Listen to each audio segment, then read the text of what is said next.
video viral itu ada yang kayak pakai drone gitu soalnya kan.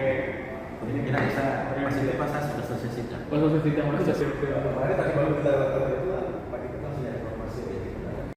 Ya, memang pengadilan membenarkan bahwa ada dua terdakwa yang kemarin dari Selasa tanggal 6 Mei 2025 kurang lebih antara pukul ya 18 sampai dengan 18.30 itu ada yang kabur, melarikan diri. Kemudian dari yang melarikan diri ada satu tertangkap, yaitu atas nama Dio, itu tertangkap karena kakinya patah ya. Kalau yang satu atas nama Januari itu tidak berhasil ditemukan, sampai sekarang masih dalam pencarian.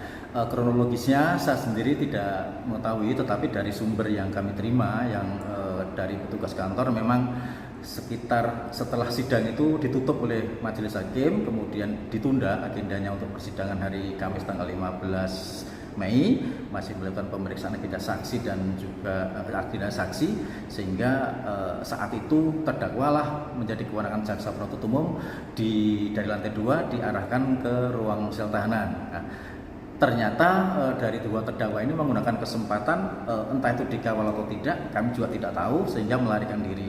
Artinya menerobos tralis pagar yang ada di pengadilan negeri, sehingga lari dari lantai 1 turun ke basement, lari ke gedung sebelah bukan pengadilannya, sebelahnya, akhirnya lari ke plafon. Nah, yang atas nama Dio itu karena lari di atas asbesnya jebol, jatuh ke bawah, kakinya patah, kemudian dia sembunyi di bawah kolong mobil. Nah, saat itulah ditangkap oleh petugas kejaksaan sama petugas kepolisian. Kebetulan saat itu ada petugas kantor, satpam kantor juga ikut mendampingi mereka.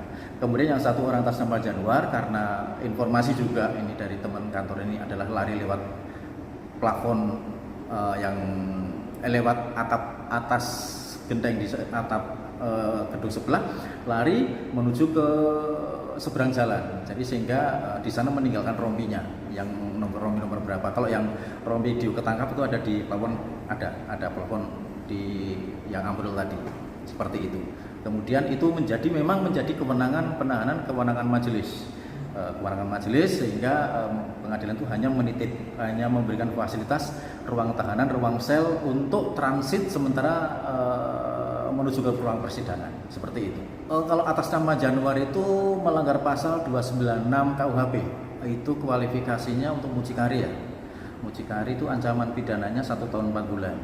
Sedangkan atas nama Dio itu 363 ayat 1, 4 dan 5, jadi pencurian dalam keadaan memberatkan ya, dilakukan oleh 2 orang lebih dengan cara mungkin merusak atau dan sebagainya itu ancaman 7 tahun. Nah, itu sudah menjadi kewajiban dari penuntut umum dan petugas kepolisian tentunya untuk mencari terdakwa sendiri. Kalau pengadilan kan nggak ada kewenangan untuk mencari ya, hanya karena itu menjadi tahanan majelis hakim untuk disidangkan. Nah, untuk tugas untuk menghadirkan terdakwa di persidangan kewajiban penuntut umum. Nah, untuk pencarian itu juga menjadi ranahnya penuntut umum dengan kepolisian. Pak, untuk penegasan kembali Pak ya, kalau tahanan ini bukan menginap di sini Pak ya? Oh bukan, enggak nginap. Artinya memang saat itu sidangnya kloter terakhir terjadi antara pukul 18 ya maghrib itulah sampai dengan 18.30. Jadi suasana kan malam hari. Bukan menginap. Dalam proses sidang itu. Iya, posisi sidang. Jadi posisi sidang yang tugas menghadirkan terdakwa itu kan jaksa penuntut umum. Jadi dibawa dari mana dia ditahan, dari Cipinang barangkali ya, terus kemudian dibawa ke kantor itu langsung dimasukkan di sel tahanan yang ada di kantor pengadilan. Itu kunci sudah dipegang oleh jaksa, jadi kewenangan sudah menjadi jaksa lagi. Nah, nanti yang menghadirkan ruang ke sidang pun jaksa. Jelajahi cara baru mendapatkan informasi. Download Metro TV Extend sekarang.